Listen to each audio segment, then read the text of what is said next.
Hi, I'm Andrea. Thank you so much for joining me for this 30-minute yoga practice.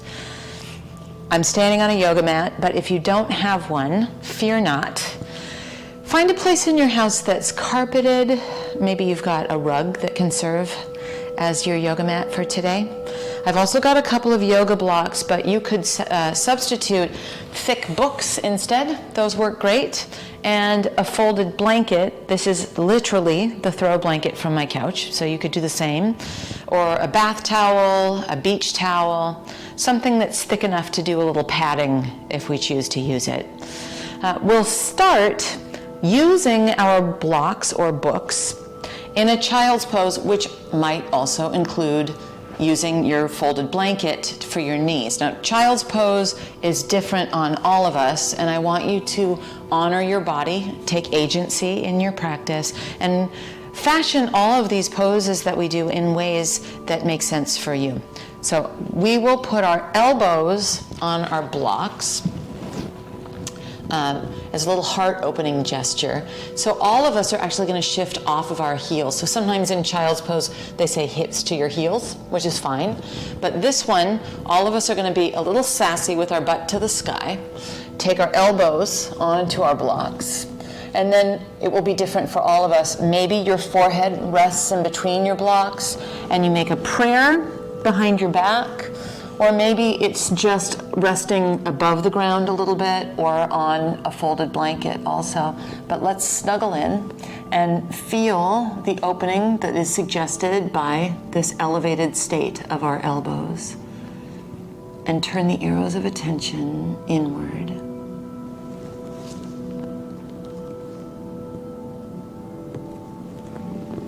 Notice your breath, its rise and its fall. Stay snuggled in. I'm just kind of coming out of it a little bit to talk to you. As you feel your breath rise and fall, feel that sense of heart opening. So physically, we have our arms in such a way that it's opening up our heart a little bit, but it resonates deeper than that. Maybe you even feel your heart open to setting an intention of some sort for your practice.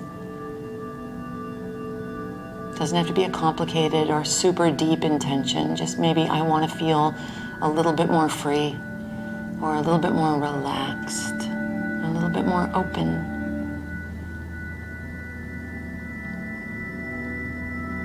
Three more moments here.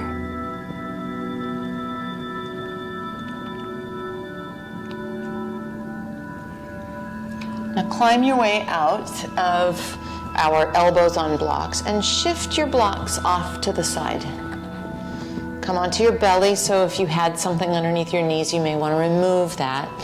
And once you're on your belly, align your forearms with the long edges of your mat, so Sphinx pose setup. Press the tops of your feet down into your mat till your kneecaps come off the ground, and feel your low belly lift away from the ground. What we don't want is to shrug this into our shoulders. Remember, we've set the intention to be a little bit more open. So traction your elbows towards you and feel your heart move through the gateway of these Sphinx arms. And imagine that your collarbones are smiling away from one another. Do that with your chin parallel to the ground. Our neck likes to try to do more of the work than we would like it to. We're looking to feel what would really be translated as great posture. Your shoulder blades kind of imprinting your spine almost. Now we'll lower down and just shimmy your elbows towards you maybe an inch. Curl your toes under. Press into your forearms as if you were almost doing a karate chop, not with the outer edges of your fingers, but with your fullness of your forearms. And then lift everything except for your knees off your mat. We're no longer imprinting our shoulder blades. Now we're going to push the ground away. It's actually the opposite action. So in shoulder blade speak, this is a little bit of protraction of our shoulder blades, whereas it was retraction of our shoulder blades when we were in our Sphinx. If you'd like, you can take your knees off your mat for a moment and then bring your knees back onto your mat, and let's lower back onto our belly. And now bring your arms alongside you, palms face down. We'll do the same idea of smiling our collarbones, but now our arms are in a different position. They were out in front of us, and now they're behind us. Press into your hands, and remember pressing into the tops of your feet and really lifting your kneecaps and feeling your legs engage. Remember the lift of your low belly, and think long, strong back bend here. So it may not even go any higher than it is now, but can you feel the smile of your collarbones pressing your hands into the ground? Remember not throwing our chin forward, and then we'll just pause. And like I said, long, strong back bend, no sharp pain anywhere ever. That's our deal, that's our story, and we're sticking to it. And then gently release it down. Bring your forearms onto your mat once again.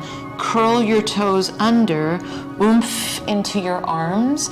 Lift your belly and your hips, maybe even your knees. Remember, protraction of your shoulder blades. You're pushing the ground away actively, and then we'll return our knees and return our belly and uncurl our toes one more time.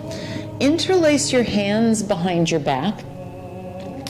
Drag those knuckles back behind you. Engage your legs by pressing the tops of your feet into your mat, lifting your kneecaps, feeling a lift of your low belly. We go forward and up with our chest. We're still long, strong back bend. Now on this one, if you'd like to, and if your low back would like you to, you might lengthen your legs until they too lift. Now we have our whole back body engaged. We still have smiling collarbones and a chin that's parallel to the ground. And we'll gently lower down. Bring our hands next to our floating ribs, so right next to our rib cage. Curl your toes under. Think about strong abdominals and pushing the ground away. Come to all fours. Pause on all fours, and let's just use this as an opportunity to note the same thing we spoke of in our plank on our forearms. So we're not collapsed, we're pushing the ground away. It's actually using a muscle called the serratus anterior, which is like fingers around our shoulder blades.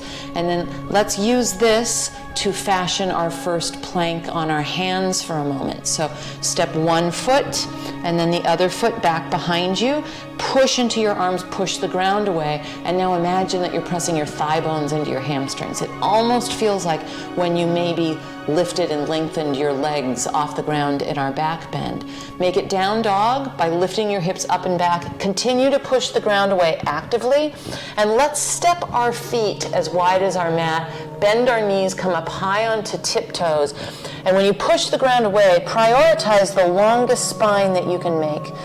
And then let your head relax. So again, we're not looking to collapse into our shoulders. We want to be really activated, very proactive, and what we're creating is a shape.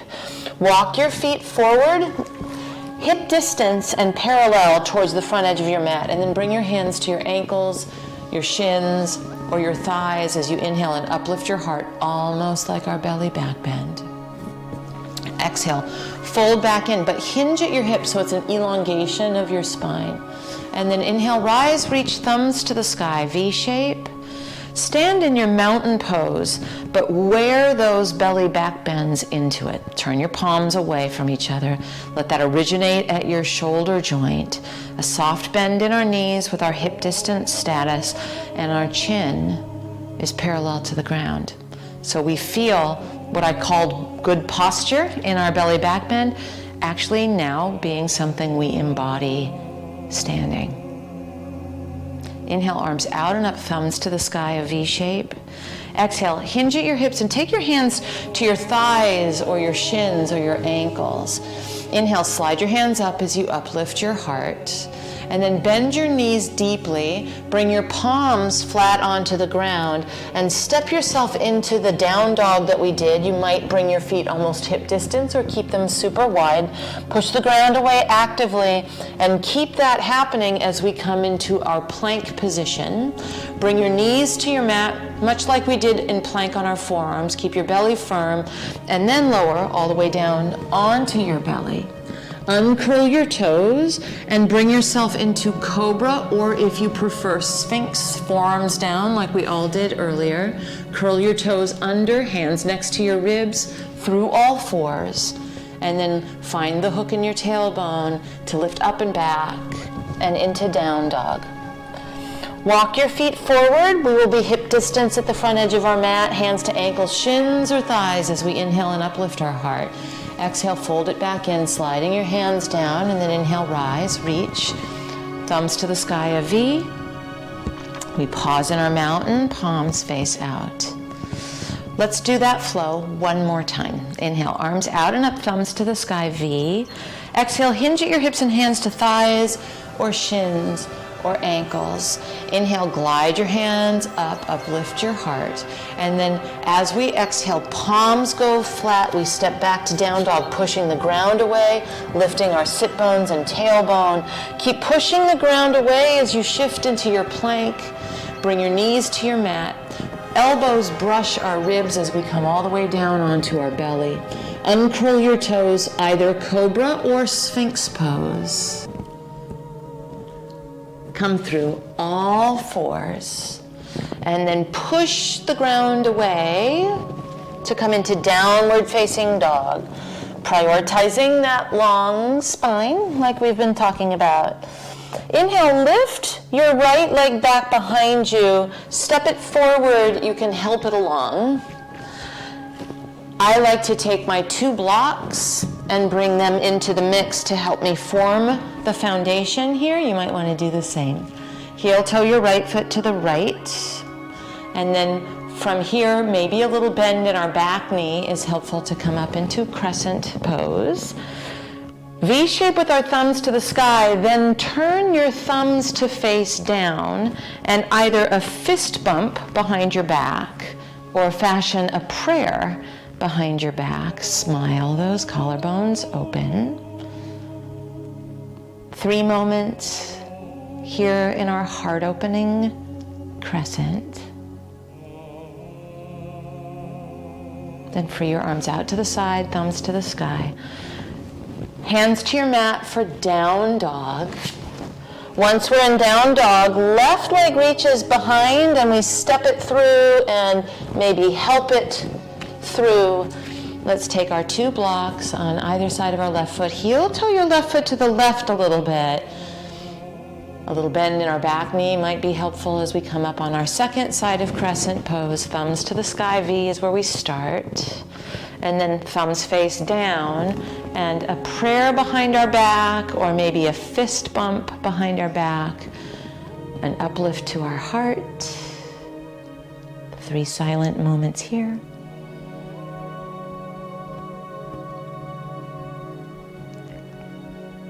And then we'll release our arms out to the side.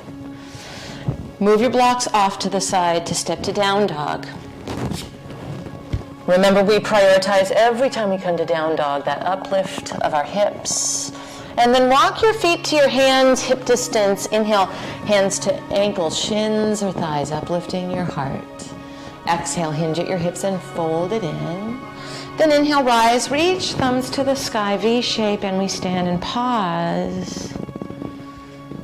Wearing that uplift to our heart here in our mountain pose. You might say this is the pose that we do most often out in the world.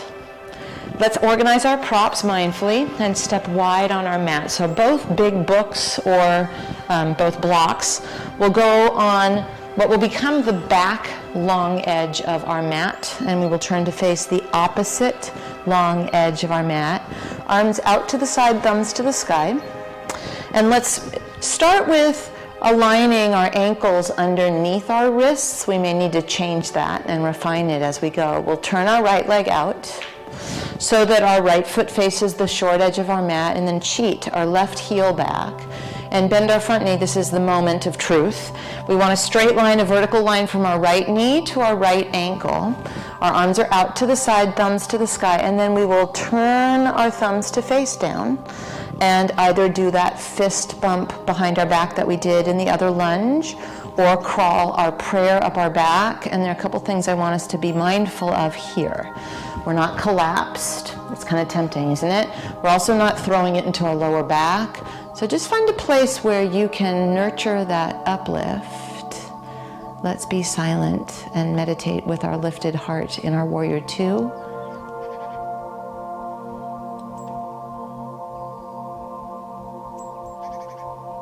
And then free your arms out to the side, thumbs to the sky, straighten your front leg. Turn all toes to face that long edge of your mat. Then turn your left leg out so your left foot is facing the short edge of your mat.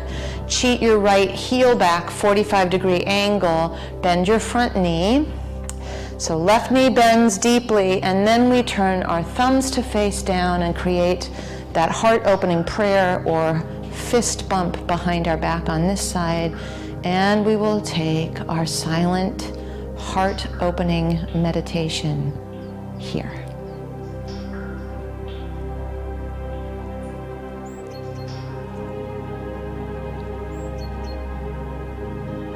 Slowly release your arms out to the side, thumbs to the sky, straighten that front leg. Turn the whole boat around. So start by turning all toes to face the long edge of your mat. Then turn your right leg out. Cheat your left heel back. We're back to our warrior two stance, but we're going to add a couple of friends to our flow here. Right forearm across your thigh, left arm to the sky is option 1. Right hand on your block on the outside of your right foot is option 2.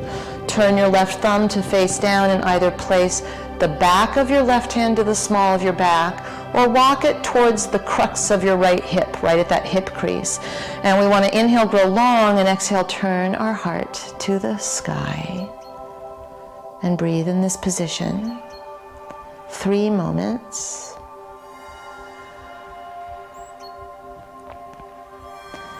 Now, I think using a block is your best bet. If you don't happen to have one, you can straighten your front leg, which we're going to do now, into triangle with your hand on your thigh. But I don't want you to push your thigh so that you hyperextend that leg, nor do I want you to do a side bend. So you're going to want to really feel length through your spine.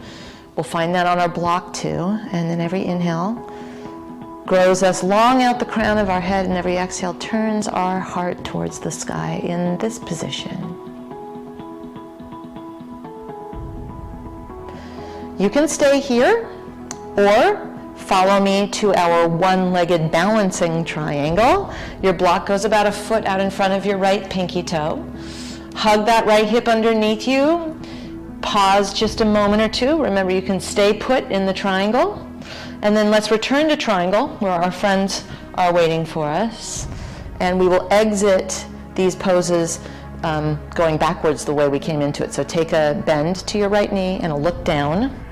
Move your block off the side of your mat, free your left arm up to the sky, warrior two, thumbs to the sky, straighten your front leg, turn all toes to face that long edge, and let's take side 2. Turn your left leg out so your left foot faces that short edge of your mat. Cheat your right heel back at a 45-degree angle and bend your front knee, thumbs to the sky. Forearm across your thigh is option 1. Taking your block to the outside of your left foot is option 2. Let's turn our right thumb down, weave it behind our back, and either place the back of our right hand to the small of our back or sneak it into our left hip crease. And then every inhale grows us long, and every exhale rotates our chest to the sky. 3 more moments here. Now you have an option to straighten your front leg with your hand on your thigh, but very cautiously. But all of us will do that, and we are looking to feel that right hand like a karate chop, a hinge at our hip. And then inhale, grow long, and exhale, turn your open heart to the sky.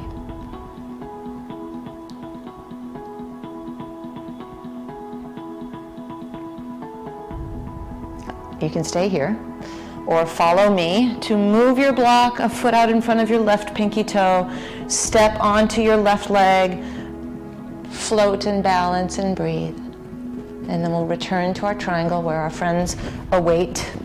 And once we stick our landing, let's come out the way we came in, bend your left knee, free your right arm, thumb to the sky, warrior two, and then we'll straighten our front leg and turn all toes to face the long edge of our mat.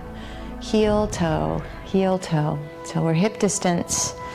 We'll make our way to the front edge of our mat and move our blocks with us, our props with us on either side of our mat as we face the short edge. And let's just take a quality moment here in our mountain pose to feel evidence of our uplifted belly back bend.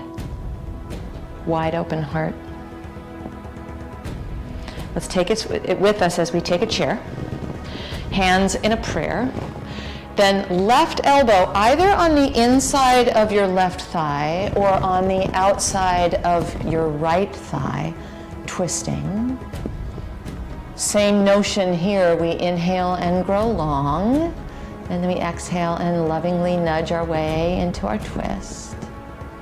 Come through center in your chair, thumbs to the sky V, then stand and consciously bring our back bend into our stand. The good posture that we're looking for. Smiling collarbones. Chair pose. Hands in a prayer. Now it is our right elbow that will either hook on the inside of our right thigh or come to the outside of our left thigh. Every inhale grows us long, and every exhale is that careful and loving nudge into our twist. Then unravel it into chair pose, thumbs to the sky, and stand up. Float your arms along your sides. Again, we feel smiling collarbones, an evenness in our feet and our breath. Inhale, arms reach, thumbs to the sky. Exhale, hinge at your hips and hands onto your thighs. Maybe you slide them to your shins or your ankles as we inhale and uplift our heart. And then bend your knees deeply, palms flat, step it to down dog. Let's prioritize our very long spine. Inhale into plank, keep pushing the ground away. Bring your knees to your mat. And slow motion, lower to your belly, elbows brush our ribs. Now come onto your forms like we did at the beginning of the practice, and let's just talk about a few things that we're about to dive into.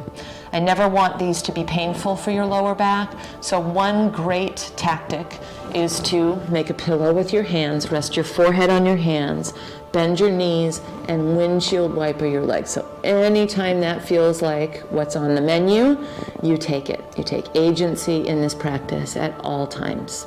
The first thing we'll play with is not holding on, so not leveraging anything, and instead using muscles. There's benefit to both. So reach back. I'm actually going to move my block out of the way now. Reach back with your arms. Remember, we put our palms flat on the ground at the beginning. Let's just take that a step further and reach back off the ground with our arms. Lift your low belly away from the ground and bend your knees so it's like you're stamping your feet on the ceiling. It could stay right here and be perfect. I'd like your chin parallel to the ground, so no strain, no struggle, and again, no pain in your low back. Let's release just that much. Make a pillow with your hands. Windshield wiper, back and forth. Adding on. Arms reach behind us. Bend your knees, feet towards the sky. And now option to lift your thighs. If that causes pain in your low back, skip that part. You could even go back to the interlaced back bend we did earlier. So up to you. And then let's release into our windshield wipers once more.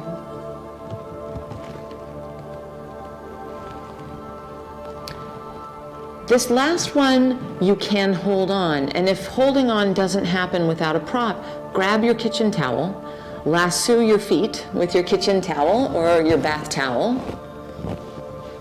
and up we go. Remember, same rules apply. No pain in your low back, low belly lifting. Breath steady. 3 moments here. And then release that down. Let's do our windshield wiper one more time, side to side. And then a child's pose, gently, carefully, up we go. Letting your hips move towards your heels. As much as that works for your knees, arms in front of you is great. Forehead could go down if you'd like. A little humble bow with our open hearts. Then bring yourself to all fours and onto your back. Ultimately, once we're on our back, feet hip distance, knees to the sky. Bring your palms flat on the ground, and we've been lifting into back bends on our belly. Let's just take one short bridge pose here on our back. So shimmy your shoulder blades towards each other and carefully lift your hips, but think long, strong back bend here too. So tailbone feels like it's interested in going to the backs of your knees. And then gently release your hips to your mat and cross your right ankle over your left thigh. Take your right hand through the space or stay put just like this if you're getting plenty of stretch. You could interlace around your left shin or your left hamstring. You might even like to put your folded blanket underneath your head. And then we're going to get silent and meditate here for a full minute.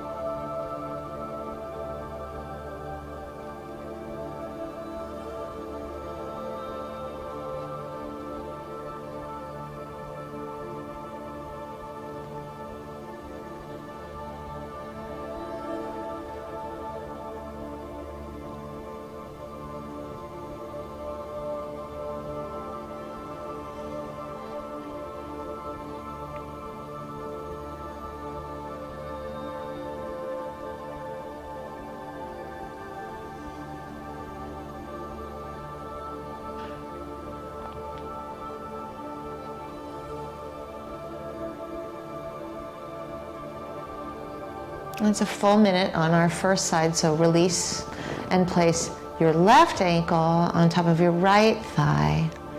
And it might be perfect to stay like this or take your left hand through the space. Maybe you interlace your hamstring, maybe you interlace around the shin. Let's have our 1 minute of silence on this side.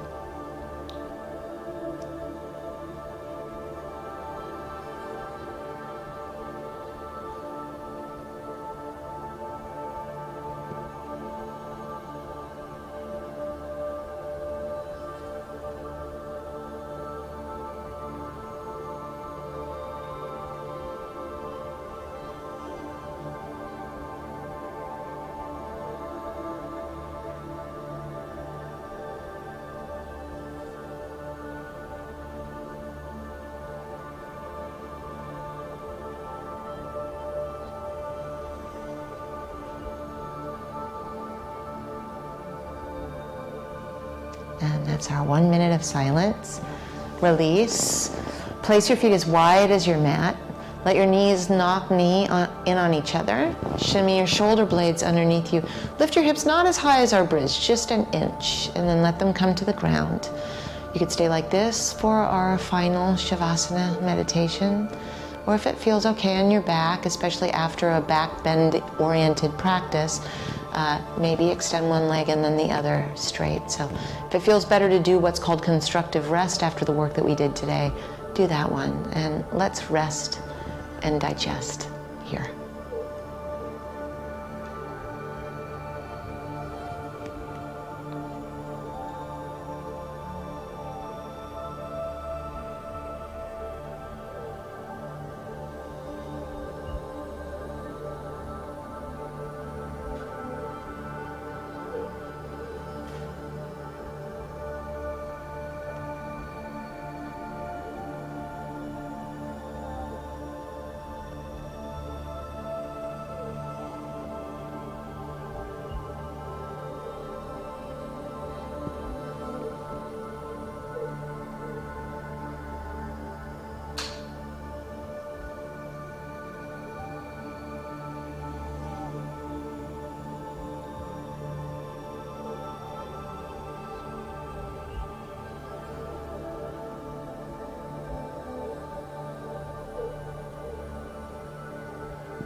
You're welcome to stay here in your final Shavasana meditation as long as you'd like. If you're ready, wiggle fingers and toes, gather up your knees into your chest, roll to either side, and come up to any comfortable way to sit.